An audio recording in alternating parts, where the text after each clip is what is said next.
ప్రియమైన దేవుని వాళ్ళారా,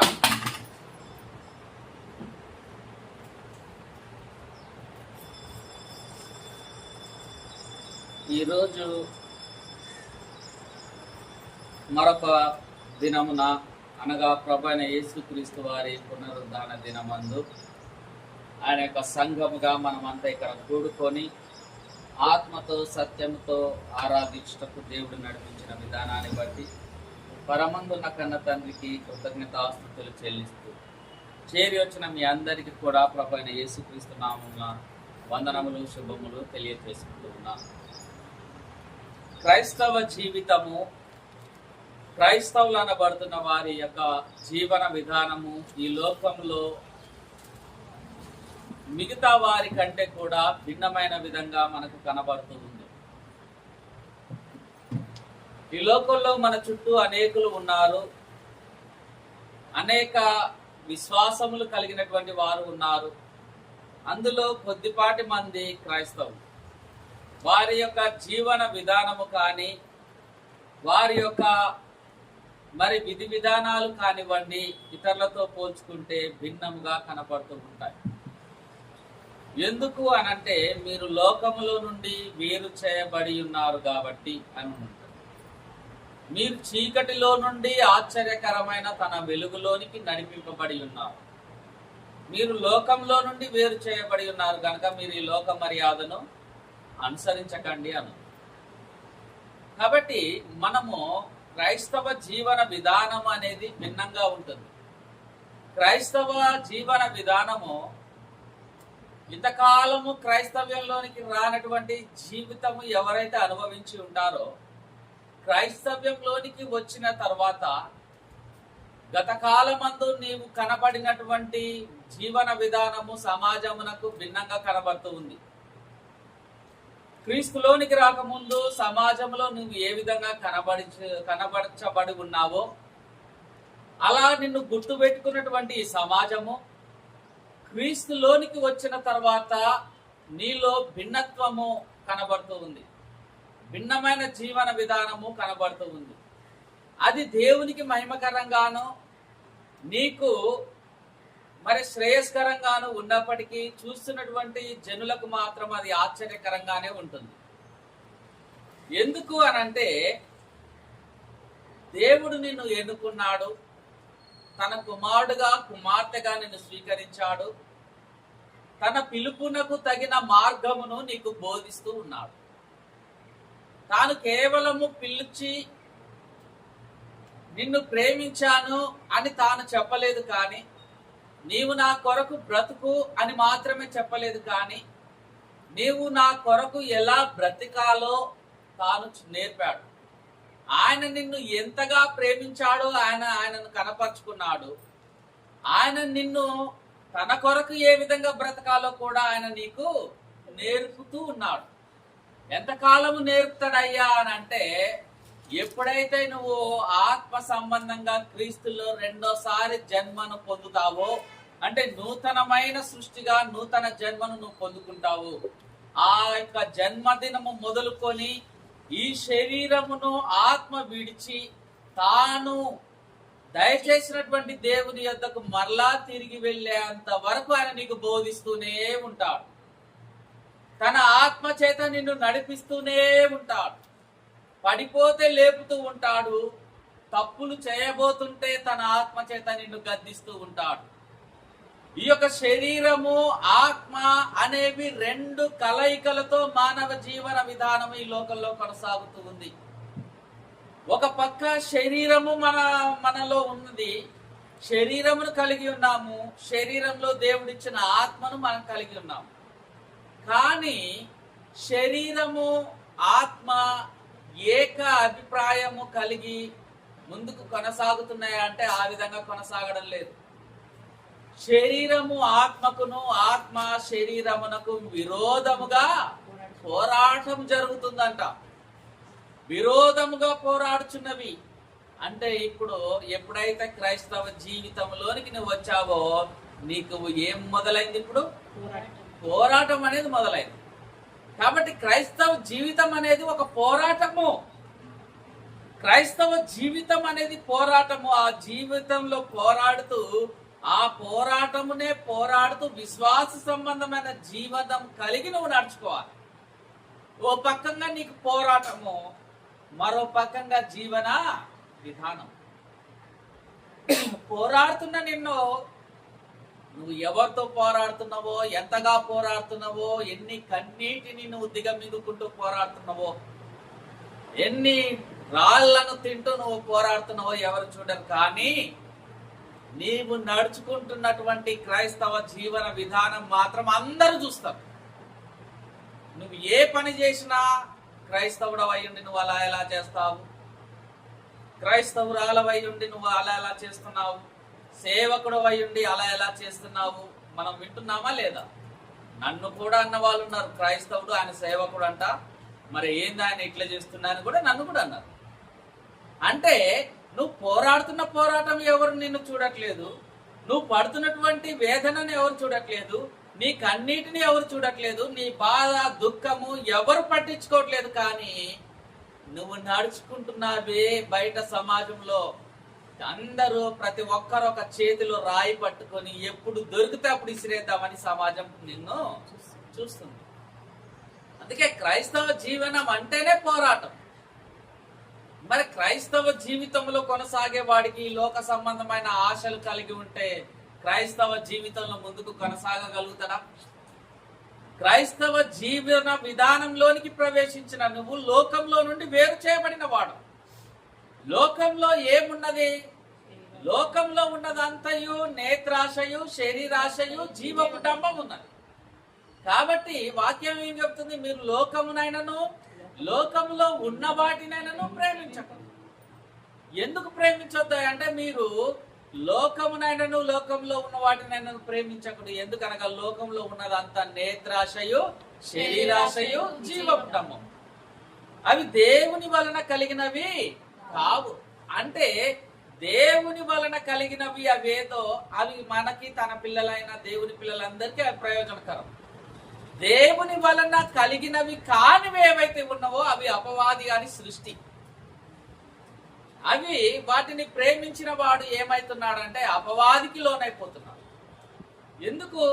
తాను దేని చేత జయింపబడుతున్నాడో దానికి వాడు దాసుడవుతున్నాడు కదా అని ఉంటుంది వాక్యం. దేని చేత మనమైతే జయించబడుతున్నామో మనం దానికి దాసులు. ఉదాహరణకు కొంతమంది నేత్రాశను జయించలేకపోతారు. నేత్రాశను జయించలేని వాడు నేత్రాశకు దాసుడు. కొంతమంది శరీరాశలను జయించలేకపోతారు. శరీరాశను జయించలేనటువంటి వాడు శరీరాశలకు దాసుడు. ధనాపేక్షను కొంతమంది జయించలేకపోతారు. ధనాపేక్షను జయించలేని వాడు ధనానికి దాసుడు. నువ్వు దేని చేత జయించబడతావో నువ్వు దానికి దాసుడు వగుదువు అని పరిశుద్ధ లేఖనం తెలియజేస్తుంది. మరి ఇలాంటి పోరాటం పోరాడుతున్నటువంటి మనము వేటితో పోరాడుతున్నామో తెలియకపోతే మనకు అసలు అవగాహన ఉండదు. మన పోరాటము దేనితో మనకు తెలియకపోతే మనం దేనితో పోరాడుతున్నాం, మన పోరాటము దేనితో అనేది మనకు తెలియాలి. ఆహా, క్రైస్తవ జీవితంలోనికి వచ్చాను, నాకు పోరాటం ఉన్నదా? పోరాటం ఉన్న నేను పోరాడాలా, లేకపోతే పోరులో ఓడిపోవాలా? నిన్ను ఎన్నుకున్నవాడు, నిన్ను కుమారుడుగా కుమార్తెగా స్వీకరించిన వాడు, పోరాడి గెలిచిన వాడు, మరణమును జయించి తిరిగి లేచిన వాడు, మరణపు ముళ్ళును విరిచిన వాడు ఆయన. ఇప్పుడు జయించిన వారందరికీ ఆయన ఏం చేస్తాడంట? జయించిన వారందరికీ ఆయన జీవ కిరీటాన్ని ఇస్తాడు, జీవ ఫలములను భుజింపనిస్తాడు. జయించు వారందరినీ అంటే జయించాలా, ఇప్పుడు జయించకూడదా? ఆయన జయించిన వాడు గనుక జయించు వారందరికీ ఆయన జీవ కిరీటం అనుగ్రహిస్తాడు అని ఏదో ఉంటుంది. జయించు వారందరికీ ఆయన జయించిన వారందరికీ అనంటే ఓడిపోయి నువ్వు లొంగిపోతే నువ్వు జయించిన వాడవు కాదు. ఆ క్రీస్తు పక్షమున పోరాడి నువ్వు ఓడిపోయిన వాడవు అవుతావు.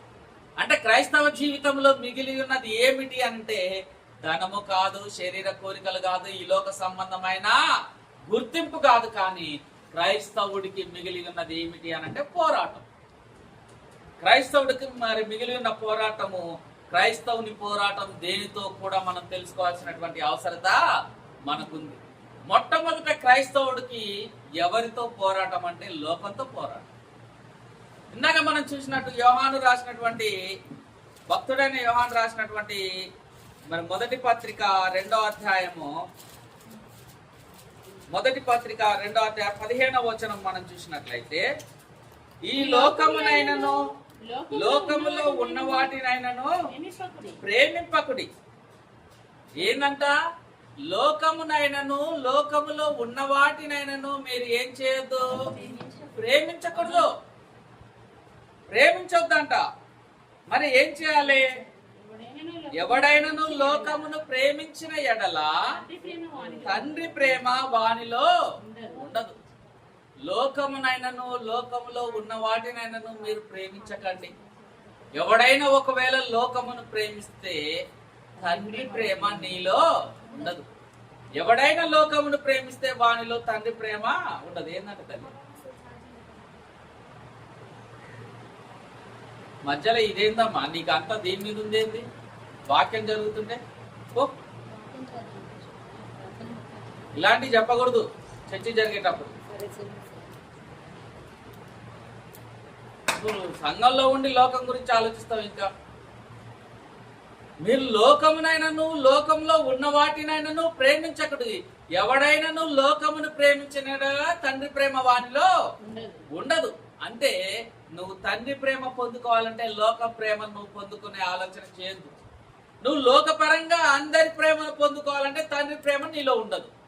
స్వేచ్ఛనే ఇచ్చాడు, నిర్బంధం చేయట్లేదు దేవుడు. నువ్వు లోకాన్ని ప్రేమిస్తే లోకంలో ఉన్న వారి ప్రేమను పొందుకోవాలంటే పొందుకో, అందరి ప్రేమలు పొందుకో, అందరి మన్నలను పొందుకో. ఫలానా ఆయన పేరు చెప్తే అబ్బబ్బబ్బా ఆయనకు మచ్చలేని చంద్రుడు, మచ్చలేని చందమామ అని నిన్ను పొగడొచ్చు. కానీ అందరూ నిన్ను అంది, జనులందరూ నిన్ను పొగిడినప్పుడు నీకేం సంభవిస్తుంది? శ్రమ. జనులందరూ నిన్ను పొగిడినప్పుడు నీకు శ్రమ అని అనుంది. కానీ నువ్వేమనుకుంటున్నావు? నీ అజ్ఞాన దశలో ఉండి ఎవ్వరి చేత మాట పడవద్దు, ఎవ్వరి చేత నిందింపబడవద్దు, ఎవ్వరి చేత దూషింపబడవద్దు, మచ్చలేని చంద్రులాగా నేను ఉండాలి, చంద్రుడికైనా మచ్చ ఉంది కానీ నాకు మచ్చ ఉండకూడదు అని చెప్పేసి నువ్వు ఆరాటపడుతున్నావు. కానీ నీకు ఉన్న పోరాటమే లోకంతో అన్నప్పుడు నువ్వు ఎలా మచ్చ లేకుండా ఉంటావు? ఎలా నిందింపబడకుండా ఉంటావు? ఎలా దూషింపబడకుండా ఉంటావు? ఎలా కొట్టబడకుండా ఉంటావు? ఎలా ఈడవబడకుండా ఉంటావు? నువ్వు ఒకవేళ లోకం యొక్క ప్రేమను నువ్వు పొందుకోవాలంటే పొందుకోవచ్చు, కానీ తండ్రి ప్రేమ వానిలో ఉండదు. ఎందుకు తెలుసా? లోకము దేవునితో స్నేహం కలిగి ఉండలేదు.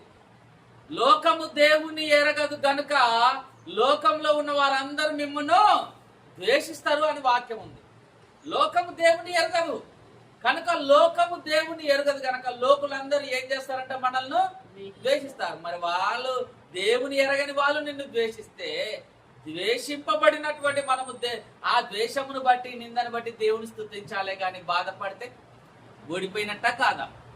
అందుకే యేసుక్రీస్తు ప్రభు ఏమంటాడు? నా నిమిత్తం జనులు మిమ్మల్ని నిందించి హింసించి మీ మీద చెడ్డ మాటలలో పలుకున్నప్పుడు ఏడవండి, కృంగండి, బాధపడండి, దిగులు చెందండి అని అన్నాడా? సంతోషించి ఆనందించమని అన్నాడా? మీరు ధన్యులంట. జనులు నా నిమిత్తం జనులు మిమ్మల్ని నిందించి హింసించి మీ మీద చెడ్డ మాటలలో పలుకున్నప్పుడు మీరు ధన్యులు అని అన్నాడు. ఆ ధన్యత్వం పొందినందుకు నువ్వు సంతోషించి ఆనందించమన్నాడు. ఎందుకు తెలుసా? ఈ లోకంలో నిందలు పడ్డా నువ్వైనా మట్టిలో గెలవాల్సిందే. నిన్ను అందరాలెత్తి పొగిడి మల్లెపూలు చల్లినా నిన్ను మట్టిలో వేయాల్సిందే. కానీ ఈ లోకాన్ని విడిచిపెళ్ళిన తర్వాత శాశ్వతమైన ఒక లోకం ఉంది కదా, పరలోకంలో నీ ఫలం ఏమవుతుందంట? ఆ పరలోకంలో నీ ఫలము అధికం కావాలి. ఉదాహరణకు నా అకౌంట్ లో బ్యాలెన్స్ అధికంగా ఉండాలని నేను అనుకుంటున్నా. ఏ ఎస్బీఐయో హెచ్డిఎఫ్సో ఏదో ఒక బ్యాంకులో నేను అకౌంట్ తీసా. ఈ అకౌంట్ లో నా పేరు మీద ఉన్న ఈ అకౌంట్, అందులో నా బ్యాలెన్స్ అధికంగా ఉండాలని నేను ఆశపడుతున్నా. నేను చేతికి వచ్చిందల్లా దుబారా ఖర్చు చేస్తే అకౌంట్ లో బ్యాలెన్స్ పెరుగుతుందా? పెరగదు. మరి అకౌంట్ లో బ్యాలెన్స్ పెరగాలంటే ఇప్పుడు వస్తున్నటువంటి ఆ 10 రూపాయల్లో 10 రూపాయలకు 10 రూపాయలు కాకుండా నా యొక్క నోటిని కట్టుకొని 10 రూపాయల్లో 9 రూపాయలు అందులో వేస్తే 1 రూపాయితో నేను సరిపుచ్చుకుంటే అకౌంట్ లో బ్యాలెన్స్ పెరుగుతుంది. వచ్చినట్టు ఖర్చు చేస్తే, ఇప్పుడు నా నిమిత్తం జనులు మిమ్మల్ని నిందించి హింసించి మీ మీద చెడ్డ మాటలు పలుకున్నప్పుడల్లా నీవు ధన్యుడో పరలోకమంతా నీ ఫలం అధికమవుతుందంటే, ఇప్పుడు మనకు కలుగుతున్న బట్టి నిందలను బట్టి మన ఫలము అధికమవుతుందా తగ్గిపోతుందా? వాటిని బట్టి మనము కృషించుకొని నీర్షించుకొని కన్నీటితో ఏమిటి అని అందానా? తండ్రిని మహిమపరచుదానా? ఎందుకు? క్రైస్తవులను ఎవరు మరో క్రైస్తవుడు గాని వాక్యం ఎరిగిన వారు గాని హింసించరు. లోకము నన్ను ఎరుగదు గనక లోకులు నిన్ను ద్వేషిస్తారు. లోకమే. కాబట్టి మనకు పోరాటం ఎవరితో అంటే లోకంతో పోరాడుతున్న మనము. మరి వారు మనల్ని నిందిస్తున్నారు, హింసిస్తున్నారు అని చెప్పేసి మనము నిందిస్తామా? దేవుని సన్నిధిలో వెళ్లి వారిని క్షమించమని ప్రార్థిస్తామా? క్రీస్తు అయితే తాను సిలువకి ఎక్కేంత వరకు, సిలువను మోసుకొని పోయేంత వరకు కొరడాలతో కొట్టారు. సిలువను మోసుకొని వెళ్లేంత వరకు రాళ్లతో కొట్టారు. సిలువను మోసుకొని వెళ్లేంత వరకు ముళ్ళ కిరీటము నెత్తిలో దిగగొట్టారు, నిందించారు, తోయబడ్డాడు, పిడిగుద్దులు గుద్దింపబడ్డాడు, అనేకమైన దెబ్బలు తిన్నాడు. ఆయనను చూసి విలవిలలాడుతూ ఏడుస్తున్నటువంటి యెరూషలేములో ఉన్న స్త్రీలను చూసి, అమ్మల్లారా, యెరూషలేము కుమార్తెల్లారా, నా కోసము ఏడవకండి అన్న. యేసుక్రీస్తు ప్రభు సిలువ మరణమును ధ్యానించుకుంటేనే ప్రతి హృదయము మరి కరిగి నీరైపోతుంది. ప్రతి కన్నీరు ఆయన కొరకు బాష్పిస్తూ ప్రతి కళ్ళు కరిగిపోయి చెమ్మగిల్లుతాయి. అలాంటి క్రీస్తును చూసినప్పుడు ఆయన ఏమంటున్నాడు? అసలు నా నిమిత్తం మీరు ఏడవద్దు. నా పోరాటము నాకు ఎలా ఉందో నీ పోరాటము కూడా నీకు అలానే ఉంది. యెరూషలేము కుమార్తెల్లారా, నా నిమిత్తం మీరు ఏడవకండి, కానీ మీ నిమిత్తమును మీ పిల్లల నిమిత్తమును మీరు ఏడవండి అన్నది. ఇప్పుడు నా కొరకు కాదు నువ్వు ఏడాల్సింది. నేనొచ్చిందే ఈ పోరాడడానికి. నా పోరాటమును నా సిలువను మోసుకొని నేను పోతున్నాను. నీ సిలువను మోసుకొని నువ్వు కూడా నన్ను వెంబడించాలి. ఒకవేళ ఏడిస్తే నీ కోసం ఏడు, నీ పిల్లల కోసం ఏడు. ఎందుకు? నేను పోరాడుతున్నది సిలువను మోసుకొని నిందింపబడుతుంది, కొట్టబడుతుంది, తోయబడుతుంది పరలోకమందున్న నా తండ్రిని చేరుకోవడానికి. నువ్వు కన్నీరు లేదా, దుఃఖము లేదా, బాధ లేదా, అయితే నీ పోరాటమే లేని జీవితం అయితే నువ్వెక్కడికి పోతున్నావో ఒకసారి నువ్వు చూసుకో. నా తండ్రి దగ్గరికి పోతున్నాను నేను, కాబట్టి నాకు ఈ పోరాటం. నువ్వు కూడా మన కన్న తండ్రి దగ్గరికి వస్తే నీకైనా ఈ పోరాటము తప్పదు. కాబట్టి నువ్వు నా నిమిత్తం ఏడవలసిన పని లేదు. నీ నిమిత్తము నీ పిల్లల నిమిత్తం మీరు ఏడవండి అని చెప్తుంది. కాబట్టి విశ్వాసి అయినటువంటి వానికి, దేవుడిలోనికి వచ్చినటువంటి వారికి ఏముందయ్యా అంటే పోరాటం ఉంది.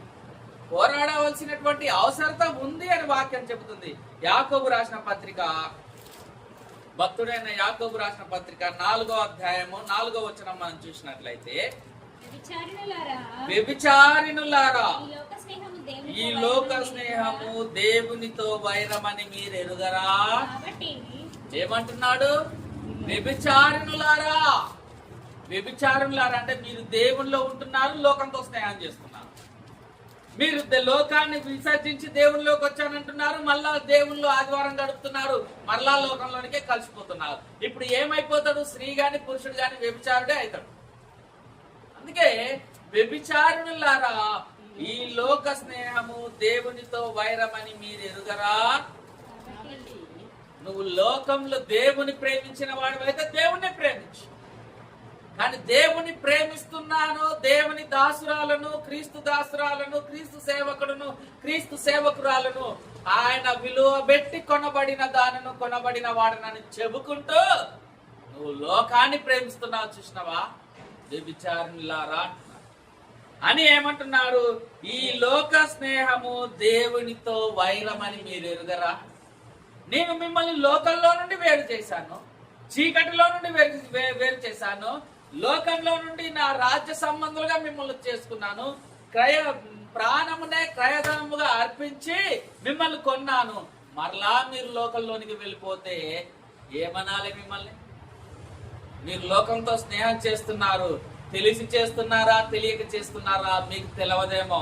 నేను చెబుతున్నాను వినాని అంటున్నది, చెబుతున్నది ఏమని చెప్తుంది పరిశుద్ధ గ్రంథము?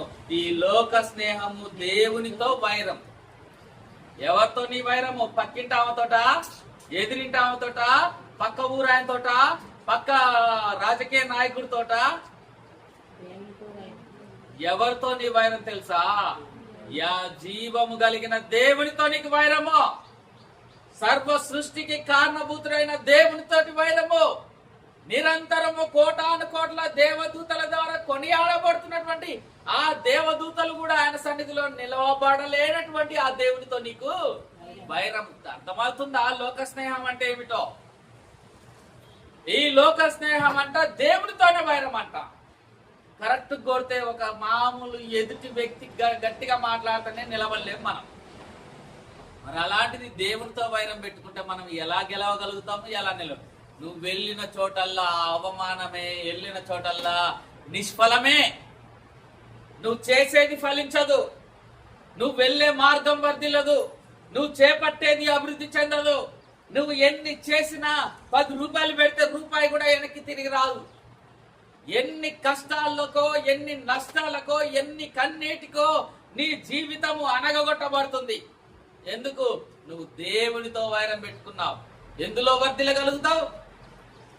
ఆయన సెలవు లేకుండా ఆకాశము నుంచి ఎండైనను వానైనను మంచైనను కురవదని ఉంది కదా. ఆయన సెలవు లేకుండా ఆకాశము నుండి ఒక పక్షి నేల రాలదని ఉంది కదా. ఆయన సెలవు లేకుండా భూమి నుండి ఒక చిగురు కూడా మొలకెత్తదని ఉంది కదా. ఆయనకే నువ్వు విరోధంగా మారిపోతే నీ జీవితము ఎలా మారిపోతుందో నీకు అర్థమవుతుందా? ఈ లోకాన్ని స్నేహిస్తావా? ఇంకా దేవునిలోకి వచ్చి దేవుని కుమారుడును కుమార్తెను దాసుని దాసురాలని ఆయన చెప్పుకుంటూ ఇంకా లోకంలోనే బ్రతుకుతున్నావా? అయితే క్రైస్తవుడా క్రైస్తవురాల దేవుని వాక్యం నేను హెచ్చరిస్తుంది. ఈ లోక స్నేహము ఎవరితో వైరం అంట? దేవునితో వైరము. కాబట్టి ఎవడు ఈ లోకమును స్నేహం చేయగోరునో వాడు దేవునికి శత్రువు అగును. కాబట్టి ఎవడు ఈ లోకంతో స్నేహం చేయగోరునో ఎవరికి శత్రువు అవుతున్నాడు? ఇక నిన్ను కాపాడే నాదుడు భూలోకాల్లో కాదు ముల్లోకాల్లో కూడా ఎవడు లేడు.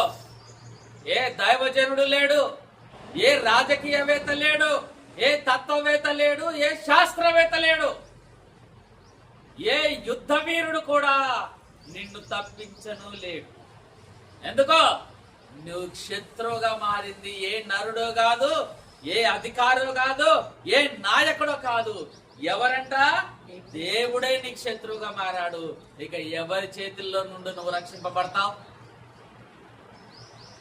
రాజ్యములను ప్రభుత్వములను కలగజేయువాడే దేవుడు. అయితే ఆ ప్రభుత్వ అధికారులు, రాజ్యం యొక్క నాయకులు నిన్నేమి కాపాడగలుగుతారు? కాబట్టి ప్రేమ లోక స్నేహం ఏమై ఉన్నదంట? దేవునితో వైరం. కాబట్టి దేవునితో వైరము కలగజేసే లోక సంబంధమైన స్నేహము క్రైస్తవులకు తగదు. దేవునితోనే శత్రుత్వం కలగజేసే ఈ లోక స్నేహము క్రైస్తవులకు తగదు అని ఈ లోక సంబంధమైన వాటి జోలికి మనము పోకూడదు. మనుషులు లోకంలో ఉన్న వారు మిమ్మల్ని ప్రేమించి లోకంలో నువ్వు నిందలు పడకుండా ఉంటే నువ్వు దేవునికి శత్రువు అవుతావు. ఒకవేళ లోకంలో నిందలను అవమానాలను భరించిన వాడివైతే నువ్వు దేవునికి ప్రియుడవుగా లోకంలో జీవిస్తావు.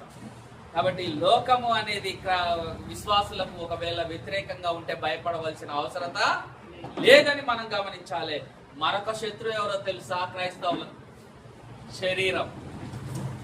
ఈ శరీరాన్ని నువ్వు ఎప్పుడు నిరంతరం అంటి పెట్టుకొని జీవిస్తున్నావో, ఏ శరీరం యొక్క అక్కర్లను అవసరతలను తీరుస్తూ ఉన్నావో ఏ శరీరం యొక్క పోషణ కొరకు నువ్వు అనుదినము ప్రయాసపడుతున్నావో ఆ శరీరమే నీకు శత్రువు అని ఏనాడన్నా గమనించావా?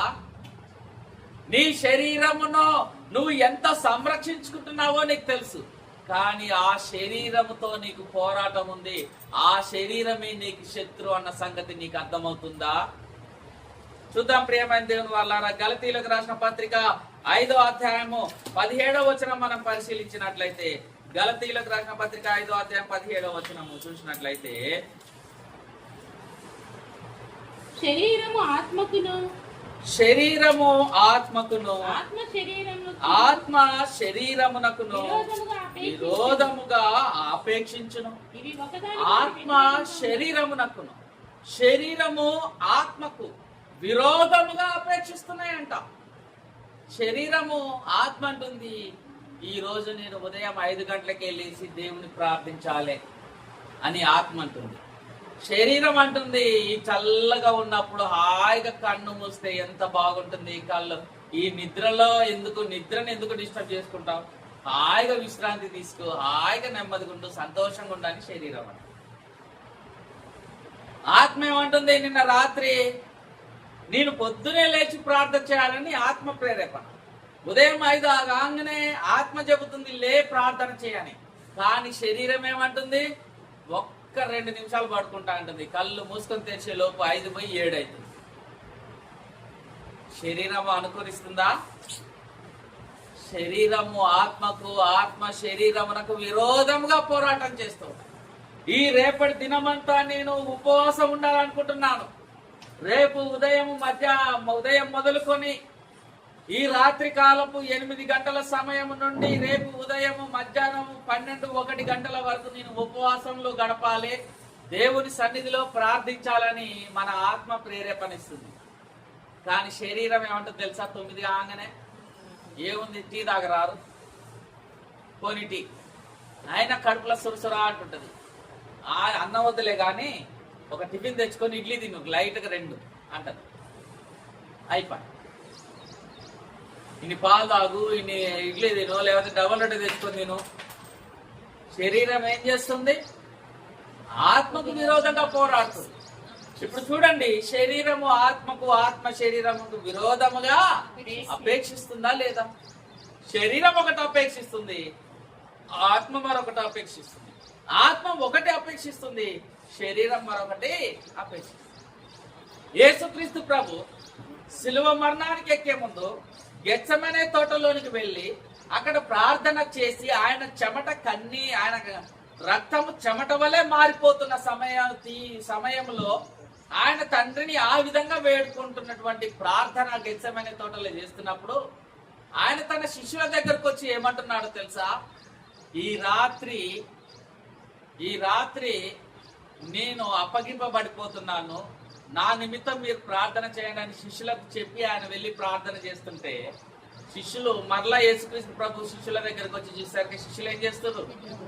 నిద్రపోతున్నారు. అయ్యా నీకెందుకు, నీ కొరకు మేము ప్రార్థన చేస్తానులే, నువ్వు కూడా ఏకాంతంగా ప్రార్థన చేసుకొని. శిష్యులు ఇక్కడ ఉన్నారు, ఆయన మరికొంత దూరం వెళ్ళి ప్రార్థన చేశారు. యేసుక్రీస్తు ప్రార్థన చేసుకొని మరలా వెనక్కి వచ్చేసరికి వీళ్ళు ఏం చేస్తారు? నిద్ర. నా కొరకు 1 గడి అయినా మీరు ఈ రాత్రి మెలకువగా ఉండలేరా అని చెప్పేసి మళ్ళా వాళ్ళని లేపాడు. మళ్ళా ఆయన వెళ్ళాడు, మళ్ళా వచ్చేసరికి మళ్ళా నిద్రపోతున్నారు. నిద్రకు తాళలేకపోతున్నారు. ప్రార్థన చేయాలని ఉంది వాళ్ళకి, చేస్తామయ్యా అని అన్నారు, కానీ ప్రార్థించలేకపోయారు. మరలా వచ్చి చూసరికి మరలా ఏమై ఉన్నారు? వాళ్ళు నిద్రలో జారిపోతున్నారు. అప్పుడు వారిని లేపి, ఇక నా గడియ వచ్చేసింది, మీరు నా కొరకు ప్రార్థించాల్సిన అవసరత కూడా ఇక లేదు, నా కొరకు ప్రార్థించాల్సిన అవసరత లేదు అని అన్నారు. ఏమన్నాడు మరలి ఇంకో మాట?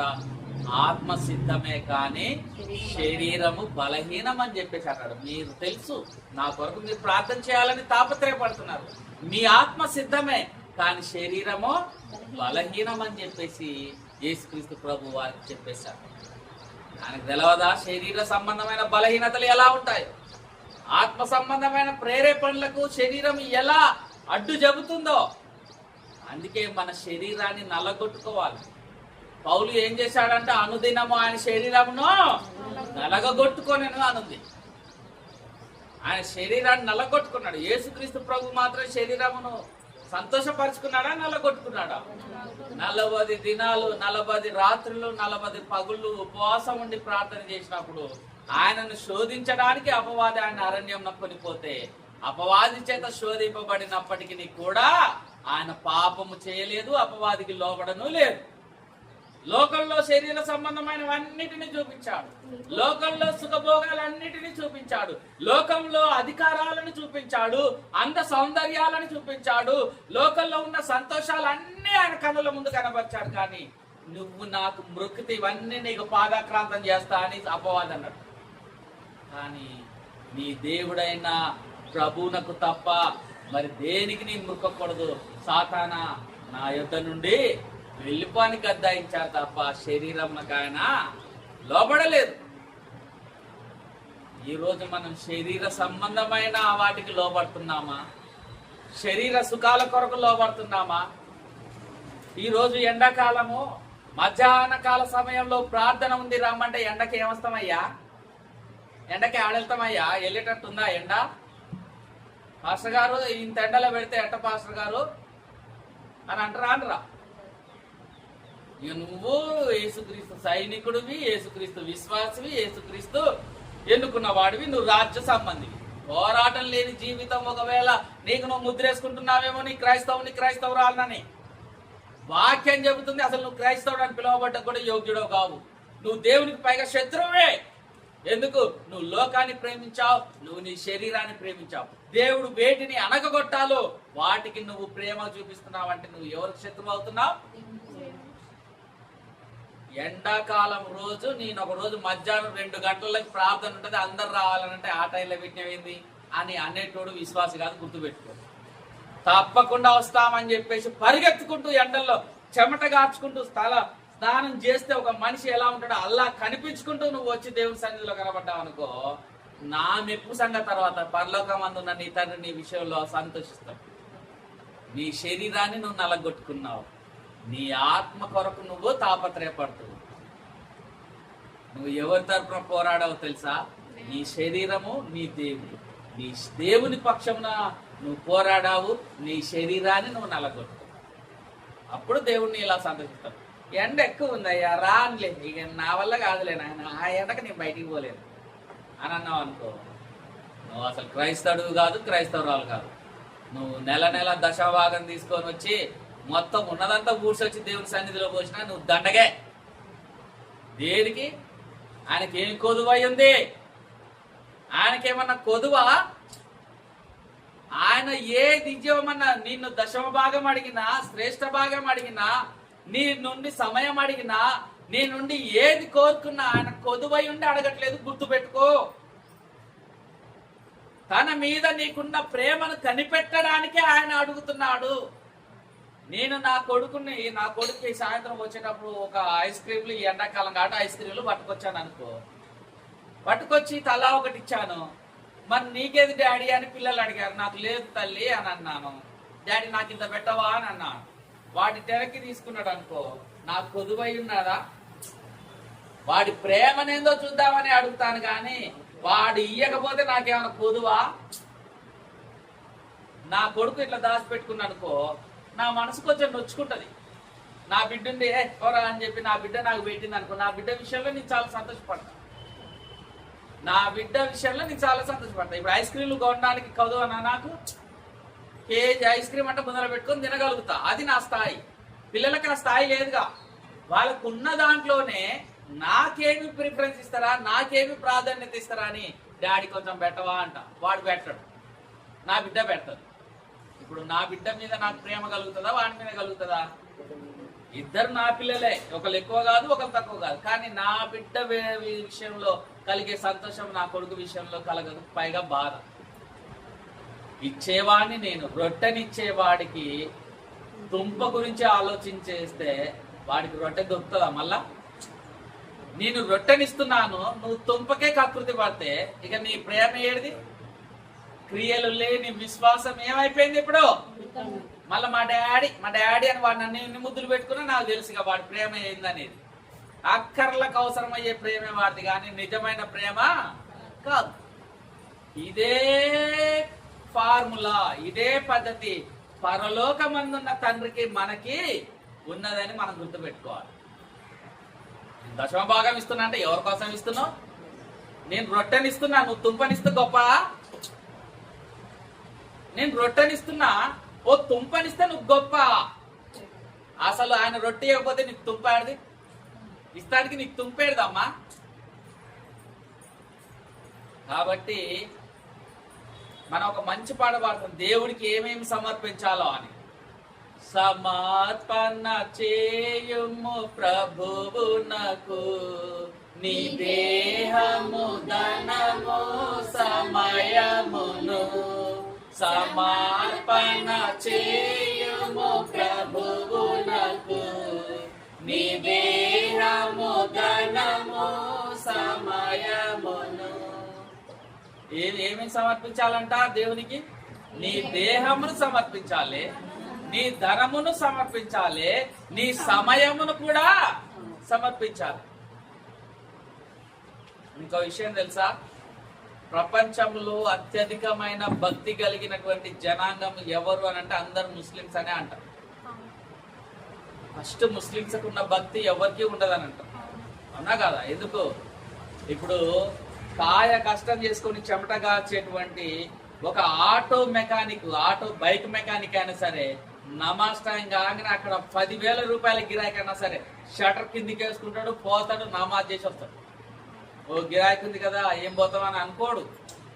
మరి క్రైస్తవులు గిరాకీ ఉంది సాయంత్రం వీటికి నేను రాలేనులే, బేరం ఉంది సాయంత్రము ప్రేయర్కి నేను రాలేనులే, ఉద్యోగం ఉంది సాయంత్రం నేను రాలేను. ఉద్యోగస్తుడైనా సరే, కలెక్టర్ అయినా సరే ఆ గంట టక టక టక బయటికి పోతాడు, నమాజ్ చేసుకొని మళ్ళీ వచ్చాడా. పోలీస్ ఆఫీసర్ అయినా సరే, ఈవెన్ యుద్ధంలో ఉన్నా సరే పక్కకు పోతాడు, దుప్పటేసుకుంటాడు, బుల్లెట్ల మధ్యనే నమాజ్ చేసేస్తాడు. మరి వాళ్ళకున్న భక్తి నీకే ఉందా? ఈరోజు ఎండ అనగానే ప్రార్థన అంటే ఏ టయానికి ఆ టయానికి, మంచి ఎండ టైంలో పెట్టిరుగా, మంచి రాత్రి టైంలో పెట్టిరుగా, మంచి ఆకలి టైంలో పెట్టిరుగా. రాకు అంట నేను, నీకు ఇబ్బంది అయితే రాకు అని అంట నేను. చారి గారికి నేను అప్పుడప్పుడు ప్రేయర్ పలానా రోజు ఉంటుంది అని అంట, కానీ రా అంటనా? నీకు ఇబ్బంది లేకుంటే రా అంటనా చారి గారు? నీకు ఇబ్బంది లేకుంటే రా చారి అని అంట.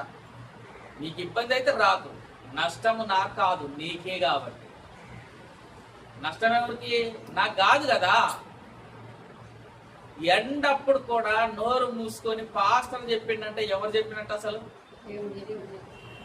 దైవ ఆదేశం లేకుండా ఏ సేవకుడు ఏ మాట చెప్పలేడు. వాక్యాన్ని నమ్ముకున్నటువంటి సేవకుడు అసలు చెప్పలేడు. వానికి నష్టం కలిగినా చెప్పడు, కష్టం కలిగినా చెప్పడు. తన స్వలాభం కొరకు ఏ మాట ఏ సేవకుడు చెప్పడు. నేననే కాదు, క్రీస్తు సంఘ సేవకులు ఎవరు చెప్పరు స్వలాభం కొరకు. చెప్పిండు అని అంటే దానికి వ్యతిరేకంగా నువ్వు ఒక మాట మాట్లాడినావంటే నీ విశ్వాసం ఏందో ఆ పార్షకు అర్థమవుతుంది. కాకపోతే ఏం సప్పుడు చేయడు. ఎందుకు? నీ అవిశ్వాసము, నువ్వు ఇంత అవిశ్వాసం అనుకోలేదు అని పలానా అన్నాడు అనుకో, వాడు మళ్ళా వస్తాడో రాడు అని ఆ నా అవిశ్వాసాన్ని బట్టి నవ్వుకుంటాడు, ఊరుకుంటాడు. కాబట్టి ప్రియమైన దేవుని వల్లరా, దేవుని వాక్యము కొరకు మనం సమయాన్ని వెచ్చించాలి తప్ప మన అక్కర్ల కొరకు మన అవసరతల కొరకు కాదు. ఒక ముస్లిం సహోదరుని చూసి మనం నేర్చుకోవాలి. అక్కడ ఏ పని చేస్తున్నా టైం కాగానే సరే ఆ షటర్ క్లోజ్ చేస్తాడు, ఒక్క 5 నిమిషాలు ఉండండి సార్ అని చెప్పేసి పోతాడు. ఆయన చేయాల్సుకున్నటువంటి నమాజులన్నీ చేసేకి వచ్చాడు. మార్గం మధ్యలో ఉన్నవాడైనా సరే బండి పక్క కాపి సైడ్కి వెళ్ళి పట్టా వేసుకొని నమాజ్ చేసి వస్తారు. తెలుసా? అది వాళ్ళ విశ్వాసం.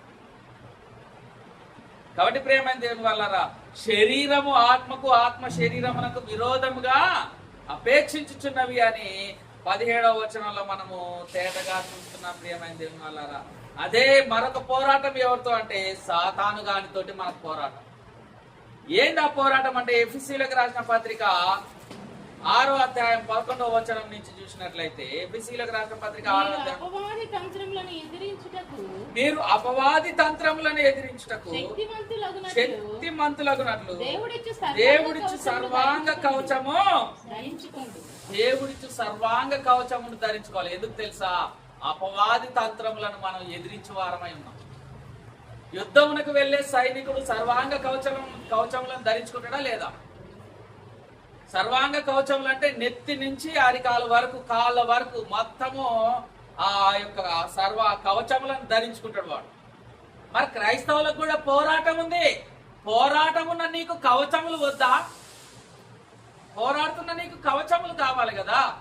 ఆ సర్వాంగ కవచములు ఏందో మనం చూద్దాము. చదవండి 12వ వచనము. ఏలయనగా మనం పోరాడున్నది శరీరులతో కాదు గాని ప్రధానులతోనూ అధికారులతోనూ ప్రస్తుత అంధకార సంబంధులకు లోకనాథులతోనూ ఆకాశ మండలమందున్న దురాత్మల సమూహంతో పోరాడుతున్నాం మనము.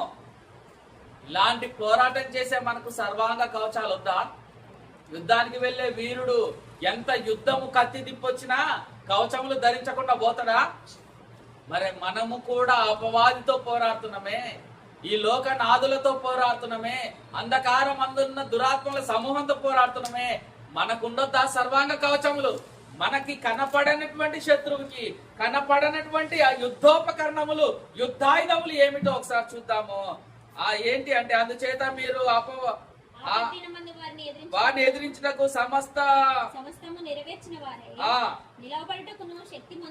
దేవుడిచ్చు సర్వాంగ కవచమును ధరించుకోండి. ఏలయనగా మీ నడుమునకు సత్యమును దట్టి కట్టుకొని నీతి అను మైమర్పును తొడుక్కుని పాదములకు సమాధాన సువార్త వలనైన సిద్ధ మనసును జోడు తొడుక్కొని నిలువబడుడి. ఇవన్నీ గాక విశ్వాసమను డాలు పట్టుకొనుడి. దానితో మీరు దుష్టుని అగ్నిబాణములన్నిటినీ ఆర్పుటకు శక్తిమంతులగుదురు. మరియు రక్షణ అను శిరస్త్రాణమును దేవుని వాక్యమును ఆత్మ ఖడ్గమును ధరించుకొనుడి. ఆత్మ వలన ప్రతి సమయమందును ప్రతి విధమైన ప్రార్థనను విజ్ఞాపనను చేయొచ్చు. ఆ విషయమై సమస్త పరిశుద్ధుల నిమిత్తము పూర్ణమైన పట్టుదలతో విజ్ఞాపన చేయొచ్చు. మెలకువగా ఉండుడి. అమ్మా పాస్ కొట్టు. ఈలోపు చెప్పు. ప్రియమైన దేవుని వాళ్ళారా, సాతానుతో కూడా మనకు పోరాటం ఉన్నదని మనం చూసాం.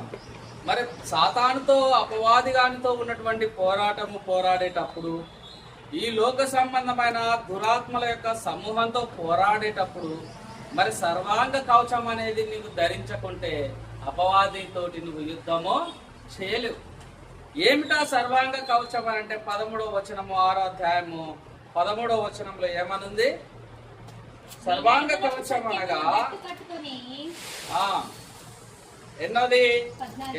ఎలాగనగా మీరు నడుమునకు సత్యమను దట్టి కట్టుకొని. ఎలా ఉండాలి? నడుముకి ఏం కట్టుకోవాలంట? సత్యమను దట్టి అంటే ఏంటిది? నడుముకి ఇట్లా కట్టుకుంటారు చూసినావా? ఒకవేళ పుట్టలో పొడిచినా ఆ దట్టి అనేది ఆపుతుంది. ఆ దట్టి అనేది కట్టుకుంటాడు యుద్ధానికి వెళ్ళేవాడు. మరి మనము నడుముకి ఏం కట్టుకోవాలి? సత్యమను దట్టి. సత్యము ఏమై ఉంది ఇప్పుడు? సత్యం ఎక్కడుంది ఆ దట్టితో కట్టుకోవడానికంటే? వాక్యమే సత్యము. నీ కడుపుకు ఏం కట్టుకోవాలి? నీ నడుముకి ఏం కట్టుకోవాలని అంటే సత్యం అనే దట్టి నువ్వు కట్టుకోవాలి. సత్యం కలిగి ఉండాలన్నట్టు నువ్వు. ఈ సర్వాంగ కవచాలు మొత్తం ఎక్కడుంటాయి? ఇప్పుడు మనిషి యొక్క శరీరం మీద ఉంటాయి.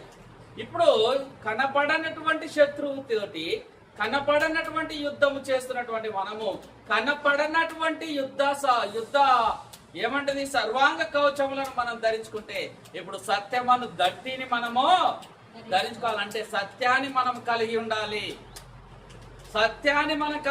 సత్యము లేకపోతే నీవు యుద్ధ వీరుడవు కాదు. యుద్ధంలోనికి వెళ్ళినా నీకు జయము కలగదు. ఎందుకు? సత్యం అనే దట్టి నీకు లేదు కాబట్టి. అందరూ విశ్వాస సంబంధమైన పోరాటం చేస్తారు, కానీ సత్యం అనే దట్టిని మాత్రం ఎవరు ఎక్కువ కట్టుకోదు. అసత్యాన్నే పట్టుకుంటారు కానీ సత్యం అనే దట్టిని కలిగి ఉండరు. తర్వాత ఇంకేంటిది? సత్యం అనే దట్టి నీతి అను మైమరపు. ఏముండాలంట? విశ్వాసికి కానీ సేవకుడు కానీ నీతి అనే మైమరపు. మైమరపు అంటే పై బట్ట లాగేసుకుంటారు కదా, ఆ నీతి అనే మైమరపు ఉండాలంట. నీతి అంటే ఏ నీతి? నాకున్న స్వనీతి కాదు, దేవుని నీతి. సత్యం అంటే నా సత్యం కాదు, దేవుని సత్యం.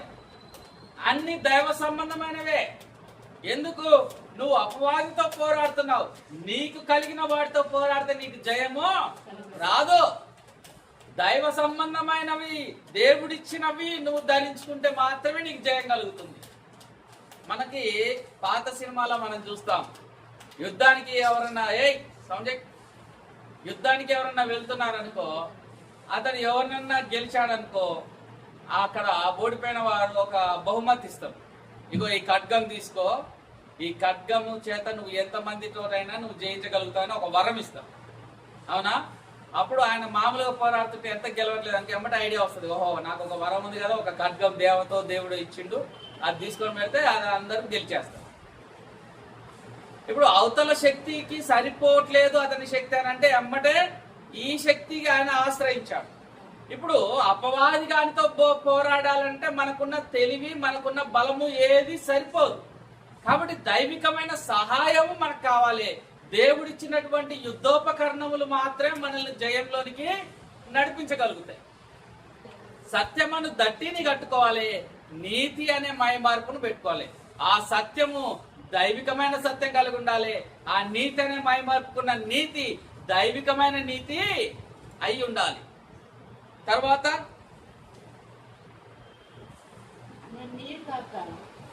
పాదములకు సమాధాన సువార్త వలన సిద్ధ మనసును జోడు తొడుక్కొని, పాదములకు ఏం తొడుక్కోవాలంట? సిద్ధ సమాధాన సువార్త.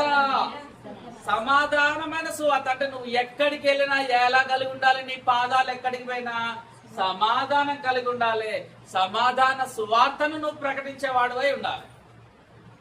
ఆ సమాధాన సువార్తను కాకుండా మనం ఈ విధమైన మోసుకొని పోయావనుకో, అది ఎలా నువ్వు అపవాదితో పోరాటం చేసిన వాడు అవుతావు? నువ్వు వెళ్ళే ప్రతి చోటుకి చెప్పులేసుకొని వెళ్తావు కదా. ఎందుకు? రాళ్ళో కంపనో ముళ్ళో కుచ్చుకోకుండా. ఇప్పుడు నువ్వు నీ చెప్పులు మాత్రమే కాదు, సమాధానమను సువార్త జోళ్లను వేసుకోవాలి.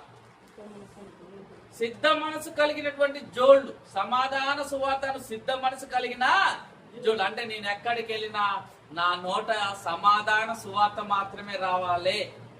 నేను వెళ్ళి ప్రతి స్థలమునకు అనే ఒక తలంపు నువ్వు కలిగి ఉండాలి. ఆ సమాధాన సువార్త దేవుని సమాధాన సువార్త అయి ఉండాలి. నీ సమాధానం కాదు, వ్యక్తిగతమైన సమాధానం కాదు, దేవుని సమాధాన సువార్త అయి ఉండాలి. అంటే ఎక్కడికి వెళ్ళినా మన నోట ఏం కలిగి ఉండాలి? దేవుని గురించిన మాటలనే కలిగి ఉండాలి. ఇతరులు అన్యుల దగ్గరికి వెళ్ళామనుకో, యేసుక్రీస్తుని గురించిన ప్రకటన చేస్తుండాలి. అమ్మా దేవుని నమ్ముకో, దేవుడు మన కొరకు ఎన్నో చేశాడు తల్లి, దేవుణ్ణి నమ్ముకుంటే కలిగే మేలు ఒకటే అమ్మా, దేవుణ్ణి నమ్ముకో, దేవుని ఆశ్రయించు, గుడికి రా, మాటలు విను అని చెప్పేసి సమాధాన సువార్తను ప్రకటించాలి. లేదు, మిగతా వాళ్ళు సత్యం తెలవకుండా వివిధ డినామినేషన్లోకి వెళ్తుంటారు కదా, వాళ్ళ దగ్గరికి వెళ్ళి ఒకసారి మా మందిరానికి రా, సత్యం ఏందో తెలుసుకో, ఆదివారం రాకపోయినా ఫలానా రోజు రా, ఒక్కసారి అయ్యగారితో మాట్లాడని మాటలు మనలో నుంచి రావాలి. ఆ సిద్ధ మనసును జోడి దేవుడిచ్చినటువంటి సర్వాంగ కవచంలో ఒక భాగమై ఉన్నది. దాన్ని ధరించుకొని ఉండాలని వాక్యం సెలవిస్తుంది. ఇవన్నీ గాక విశ్వాసమను డాలు పట్టుకొనడి. ఎలాంటిది? ఏం పట్టుకోవాలంట? ఇవన్నీ కాకుండా విశ్వాసమను డాలును పట్టుకోవాలి. డాల్ అంటే ఒక చేతిలో ఖడ్గం, మరో చేతిలో డాలు పట్టుకొని యుద్ధం చేస్తారు. వాడు కొడుతుంటే ఇట్లా అడ్డు పెట్టుకుంటాడు, వాడిని కొడుతున్నా నెత్తి మీద వేస్తున్నా ఇట్లా డాల్ అడ్డు పెట్టుకుంటాడు కదా. అట్లా లేదంటే ఎవడన్నా బాణాలు వేస్తున్నా ఎమ్మటే ఆ డాల్ అడ్డు పెట్టుకొని ముందరికి పోతుంటాడు. మనకు కూడా విశ్వాసమను డాలు. ఆ డాలు ఏం చేస్తుందంట? దుష్టుని యొక్క అగ్ని బాణములన్నిటినీ ఆర్పుటకు శక్తివంతమైనదంట ఆ డాలు. దుష్టుడు ఏం చేస్తుంటాడు? అగ్ని బాణాలు వేస్తుంటాడు నీ మీద. ఈ డాలుని అడ్డు పెట్టుకోవాలి. ఆ డాల్ ఏంటిది? విశ్వాసమను డాలు. అంటే దుష్టులు వచ్చేసి నిన్ను ఎంతమంది ఎన్ని విధాలుగా ప్రేరేపించినా నీ విశ్వాసమను డాలు మాత్రం నువ్వు పట్టుకొని స్థిరంగా నిలబడాలి. ఎన్ని అగ్ని బాణాలు అపవాదిగాడు వేసినా ఆ డాలు, విశ్వాసం అనే డాలు చేత వాటిని అన్నింటినీ అడ్డు తొలగించుకోవాలి. నువ్వు మాత్రం పడిపోవడానికి వీలు లేదు. విశ్వాసమను డాలు దుష్టుని యొక్క అగ్నిపానములను చల్లార్చుటకు శక్తి కలిగినది, మరియు రక్షణను శిరస్త్రానమును. రక్షణ అను శిరస్త్రానం అంటే రక్షణ శిరస్త్రానం.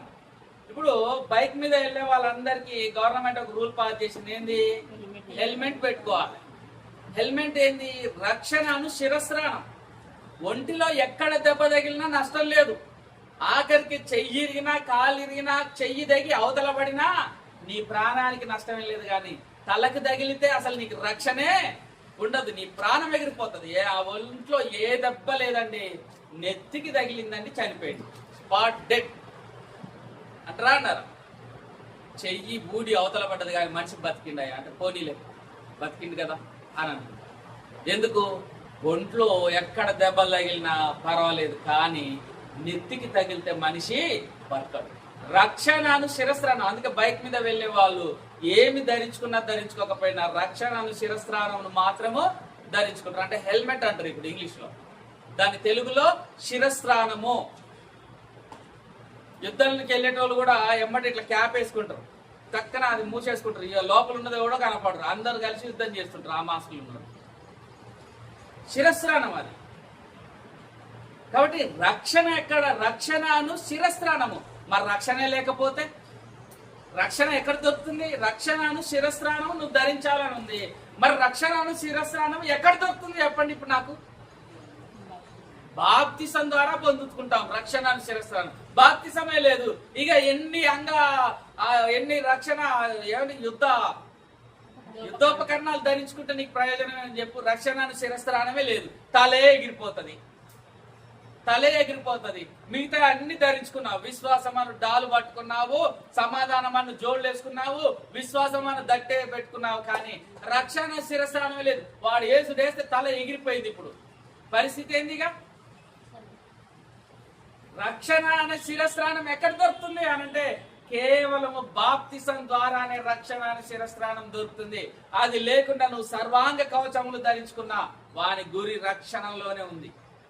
రక్షణ అనే మాట చూడు ఎంత గట్టిగా ఉందో. విశ్వాసమను తట్టి మామూలుగానే ఉంది, విశ్వాసమను డాలు, నీతి అని మాయమేర్పు, తర్వాత దట్టి సత్యం అనే దట్టి, అన్ని మామూలుగా కనబడుతున్నాయి. కానీ రక్షణ అసలైనది, ముఖ్యమైనది రక్షణ అను శిరస్త్రానము. అది మనకు లేకపోతే నువ్వు ఎన్ని ధరించుకున్నా అవుతుంది, ఎన్ని ధరించుకున్నా దండగే.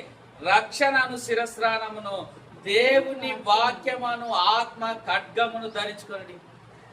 దేవుని వాక్యము ఎప్పుడైనా మన చేతుల్లో ధరించుకునే ఉండాలి. వాక్యమును ఖడ్గం ఇదే, వాక్యం అనే ఖడ్గం. అందుకే నేను ఏమంటా, రమ్మను, ఎవరు వస్తాడో రమ్మను, ఏ డినామినేషన్ వాడు వస్తాడా లేకపోతే ఇతరులు ఎవరు వస్తారో వచ్చి వాక్యం దగ్గర కూర్చోవాలి, నేను కూర్చుంటానికి నేను సిద్ధమని అంట. మీ దగ్గర చాలా మందికి తెలుసు, ఫోన్ చేసి ఫోన్ నెంబర్ చెప్తా మాట్లాడతా, అవుట్ స్పీకర్ పెట్టానా అన్ననా లేదా? పాస్టర్ ఎవరో చెప్పండి, అవుట్ స్పీకర్ పెట్టి మాట్లాడతానంట. ఎందుకు? వాక్యం అనే ఖడ్గము నేను పట్టుకున్నాను, సత్యం అనే దట్టి నాకుంది, రక్షణను శిరస్త్రానం ఉంది, నీతి నా దేవుడిచ్చినటువంటి నీతి అని మాయమార్పును ధరించుకున్నాను. ఇప్పుడు నా పోరాటం యుద్ధమే, ఎందుకులే అని వెనకడిగేస్తానా నేను? మరి ఉందా మనందరికి రక్షణను శిరస్త్రానం? గమనించాలి ప్రేమైన దేవుని వారలారా. ఆత్మ వాక్యమును ఆత్మ ఖడ్గమును ధరించుకుని ఆత్మ వలన ప్రతి సమయమందును ప్రతి విధమైన ప్రార్థన విజ్ఞాపనను చేయొచ్చు. ఆ విషయమై సమస్త పరిశుద్ధుల నిమిత్తము పూర్ణమైన పట్టుదలతో విజ్ఞాపన చేయొచ్చు. మెలకువగా ఉండుడి. ఇవన్నీ కలిగి ఉంటేనే నువ్వు ప్రార్థన చేయడానికి అర్హురాలు. అట్లా ప్రార్థనను విజ్ఞాపనను చేయొచ్చు. ఆ విషయమై సమస్త పరిశుద్ధుల నిమిత్తము పూర్ణమైన పట్టుదలతో విజ్ఞాపన చేయాలి. ఇవన్నీ కలిగి ఉంటేనే పూర్ణమైన విజ్ఞాపన నువ్వు చేయగలుగుతావు, పట్టుదలతో చేయగలుగుతావు. పట్టుదల ఉంది, రక్షణ లేదు. పట్టుదల ఉంది, విశ్వాసం లేదు. పట్టుదల ఉంది, నీతి లేదు. ఇక పట్టుదల దేనికి పనికి వస్తుంది? పట్టు లేకుండా పట్టే లేదు. ఇక పట్టుదల ఎందుకు? రక్షణ లేదు, విశ్వాసం లేదు, నిరీక్షణ లేదు, నీతి లేదు. నీకు రక్షణ ఎక్కడ వస్తుంది? బాప్తిసం ద్వారా వస్తుంది. రక్షణను శిరస్త్రానము. నీతి ఎలా వస్తుంది? దేవుడిచ్చి నీతి వస్తుంది. దేవుడిచ్చే నీతి నీకు రావాలంటే బాప్తిసమే ఉండాలి.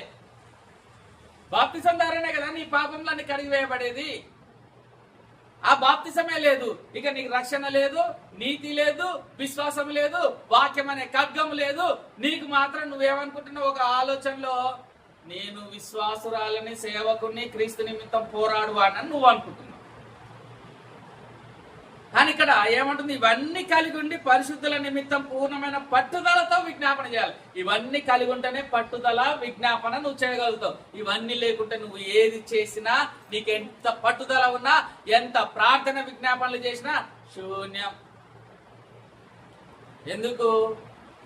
వాక్యంలో ఒకటి ఉంది, పోరాడువాడు నియమం ప్రకారము పోరాడని ఎడల వానికి కిరీటము బహుమానము పొందడు. పోరాడువాడు ఎలా పోరాడాలి? నియమం ప్రకారం. దేవుడు ఒక నియమం ఇచ్చిండు, ఆ నియమం ప్రకారమే పోరాడాలి. అలా పోరాడిన వాడు మాత్రమే బహుమానం పొందుతాడు. కానీ ఇప్పుడు రన్నింగ్ పోటీ అంటే నేను రన్నింగే చేయాలి, వాడు నేను పడదోసుకుంటా పోయింది అనుకో, నాకు బహుమానం వస్తుందా?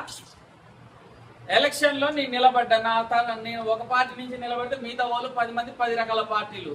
ఆ నియమం ప్రకారమే నేను ప్రచారం చేయాలి, ఆ నియమం ప్రకారమే నేను పోరాడాలి. ఓట్ల లెక్కింపులో వచ్చిందే రిజల్ట్, అవునా? ఆ రిజల్ట్ కాకుండా నేనే ఆడుగాదు ఇదిగా, నేనే లీడర్ని, నేనే నాయకున్నానంటే పోరాట అదవుతుందా? ప్రతి దానికి ఒక పోరాటం ఉందా లేదా? ఓ పద్ధతి ఉంటుంది, ఓ పోరాటం ఉంటుంది. పోరాడువాడు నియమం ప్రకారం పోరాడితేనే వానికి కిరీటం. ఇప్పుడు నువ్వు ప్రార్థన, పట్టుదల, విశ్వాసంతో ఏం చేయాలని అంటే ఈ సర్వాంగ కవచములు నీ కాడ ఉంటేనే నీకు పట్టుదల, ప్రార్థన, పోరాటం. అవన్నీ లేవు కానీ నేను చేస్తానంటే చెయ్యి. మరి ఎవడొద్దన్నాడు? నేను గాలితో పోరాడినట్టు నా ప్రయాసం వ్యర్థనైపోవునేమో అని అంటాడు. గాలిని ఎంతసేపు కొడతావు? గాలిని కొట్టినట్టుగా అంటాడు. గాలిని కొడతావా నువ్వు? ఆయన నేను గాలిని కొడుతున్నా అని కొట్టు పొదుగులు. ఎవడొద్దన్నాడు? గాలిని కొట్టలేస్తావా? కొట్టొచ్చు గాలిని కూడా. ఇట్ట అంటే గాలిని కొట్టినట్టే, కానీ కొట్టు. నువ్వు ఎంత ప్రయాసపడితే అదేమన్నా దానికి ఏమైనా ఉపయోగం ఉందా? ఎంత గాలిని కొట్టినావమ్మా అంటే చెప్తావా? నేను రాళ్ళు కొట్టినా అంటే ఎన్ని రాళ్ళు కొట్టినావో చెప్పొచ్చు. నేను గాలిని కొట్టినానంటే ఎంతసేపు కొట్టినావు, ఎంత గాలిని కొట్టినావో చెప్తావా? గాలిని కొట్టినట్టుగానే మీ ప్రయాసం ఉంటుంది. పోరాడువాడు నియమం ప్రకారం పోరాడుకుంటే వానికి బహుమానము ఉండదు. దేవుడు ఒక మార్గాన్ని పెట్టాడు, నువ్వు ఆ మార్గంలో నడిస్తేనే నువ్వు రక్షణలోనికి చేరుకుంటావు. ఆ మార్గం కాదు, ఏ మార్గమైనా నడుస్తుంటే ఎల్లు, నీ ఇష్టం. బస్సు ఎక్కితే హైదరాబాద్ పోతారు అనేది కరెక్ట్, కానీ ఏ బస్సు ఎక్కాలో ఆ బస్సు ఎక్కితేనే హైదరాబాద్ పోతారు. గుంటూరు బస్సు ఎక్కితే హైదరాబాద్ పోతారన్నయ్యా, నేను ఈ బస్సు ఎక్కినా నన్ను గుంటూరులో దింపిండానని అనొద్దు. నువ్వు బస్సు ఎక్కితే హైదరాబాద్ పోతారు అనేది వాస్తవమే, కానీ ఏ బస్సు పడితే ఆ బస్సు ఎక్కితే హైదరాబాద్ పోతారా? హైదరాబాద్ పోయే బస్సు ఎక్కితేనే హైదరాబాద్ పోతారు. నాకు మా ఇంటి కాడ ఉన్న పోరగాడు ఏం చెప్పిందంటే, బస్సు ఎక్కి కూర్చోమ్మా హైదరాబాద్ పోతా అన్నాడు. వచ్చినా కూర్చున్నా, ఈ ముండ కొడుకు తీసుకొచ్చి నన్ను గుంటూరులో దింపిండయ్యా అని అంటావా? అమ్మ తల్లి, నువ్వు హైదరాబాద్ పోయే బస్సు ఎక్కాలి, కానీ ఈ బస్సు నాకు అనేది తెలియదు. నీ బస్సులో కూర్చున్నా నన్ను హైదరాబాద్ పంపాలని అంటావా? పోరాడు వాడు నియమం ప్రకారం పోరాడుకుంటే అంతే. కాబట్టి ప్రియమైన వాక్యానికి విరుద్ధంగా మనం ఏమి చేసినా దేవుడు మన నిమిత్తం మహిమ పొందడు.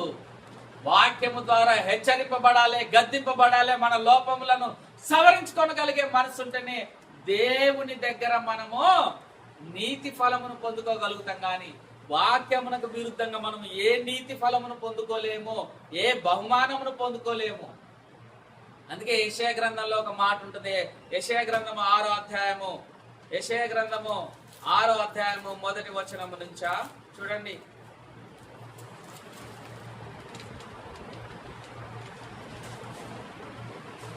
మొదటి అధ్యాయమా కాదు, 23 విననొల్లకుండున్నట్లు చెవులు మందం కాలేదు కానీ.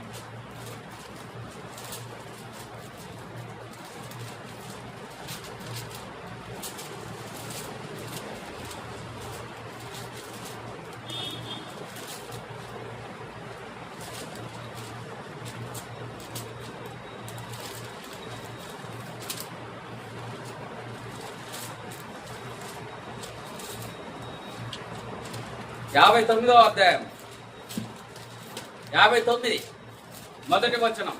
రక్షింపనెరుగై ఉన్నట్లు యెహోవా రక్షింపనేరకై ఉండినట్లు యెహోవా హస్తము కొరచ కాలేదు, విననేరకై ఉండినట్లు ఆయన విననేరకై ఉండినట్లు ఆయన చెవులు మందము కాలేదు. మీ పాపములు ఆయన ముఖమును మీకు మరుగుపరచు. మీ మీ దోషములు మీకును మీ దేవుడు ఎందుకు చదువుతావు నాకు అర్థం కాదు. నీ దండం పెడతా కానీ ఎందుకు చదువుతావు నువ్వు అసలు? మీ దోషములు మీకును మీ దేవునికి నీ అడ్డముగా వచ్చెను, మీ పాపములు ఆయన ముఖమును మీకు మరుగుపరచెను. ఏమంటున్నాడు? రక్షింపనేరకై ఉండినట్లు యెహోవా హస్తం కొరచగాలేదంట, విననేరకై ఉండినట్లు ఆయన చెవులు మందం కాలేదంట. కానీ మీ దోషములు మీకును మీ దేవునికి అడ్డముగా వచ్చెను, మీ పాపములు ఆయన ముఖమును మీకు మరుగుపరచెను గనుక మీ చేతులు గనుక ఆయన ఆలకింపకున్నాడు. అందుకే ఆయన ఆలకించట్లేదు. నేను ఎన్ని కన్నీటి ప్రార్థనలు చేసినా, ఎంత ఘోషించినా, ఎంత అరిచినా, ఎంత కేకలేసినా, ఎన్ని ఉపవాసాలున్నా దేవుని దగ్గరికి ఎందుకు చేరట్లేదంటే, ముందు నువ్వు అవన్నీ పక్కన పెట్టేసి నీకు ఆయనకు మధ్య అడ్డుగోడగా ఉన్నాయి కదా నీ పాపాలు నీ దోషాలు, వాటిని వచ్చి మొదట క్రీస్తు రక్తంలో కడుక్కున్నానన్న భ్రమలో ఒకవేళ నువ్వు ఉన్నావేమో, వాటిని వచ్చి మొదట కడుక్కొని ఆ తర్వాత నువ్వు ఆయన సన్నిధిలో మొరపెట్టు.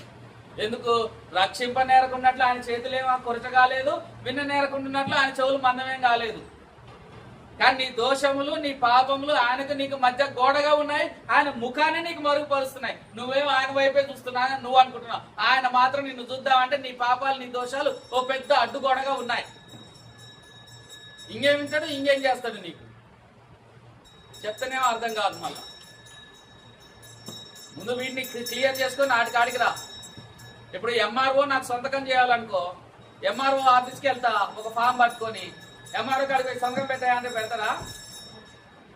ముందు విఆర్ఓ కాడికి పో, విఆర్ఓ కాడ సంతకం పెట్టించుకో, ఆర్ఐ కాడికి వెళ్ళు, ఆర్ఐ కాడ సంతకం పెట్టించుకో, డిప్యూటీ తహసీల్దార్ కాడికి వెళ్ళు, ఆయన సంతకం పెడతారు. అప్పుడు నా కాడికి రా అని అంటాడు. డైరెక్ట్ రాగానే రామ్మ రంగమ్మ అని పెడతారా?